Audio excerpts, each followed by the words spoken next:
話題深少少啦，我哋就係你作為一個美籍華人，你覺得學廣東話同埋你嘅呢個身份認同有啲咩關係咧？同埋或者學廣東話有冇改變同屋企人或者同你社群嘅連結？well 呢個係有啲深嘅問題。係我要諗下點樣講。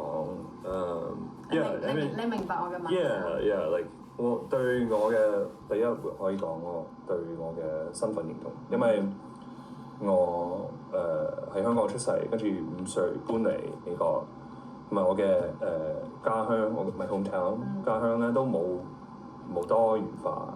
喂，家鄉你話你美國嘅家鄉咪？係美國嘅家鄉都冇咁多元化。我嘅屋企嘅地方咧都冇咁多嘅亞洲人，所以細嗰陣時咧，同埋都長大嗰陣時咧，我都知道我唔係100% 香港人，我100%香港人。但係我都知道一定唔係100%美國人。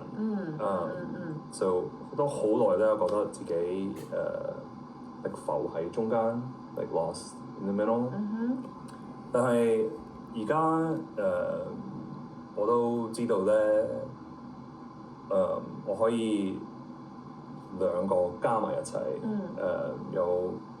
我都好開心，我都有一個雙文化嘅生活。所以雙重文化嘅生活。所以學廣東話咧，因為我覺得語言係文化好重要嘅元素。所以如果我想擁抱我自己嗰部分，我覺得我應該要學廣東話，同埋同其他啲人講咯。OK，hello，我係I'm not Chinese。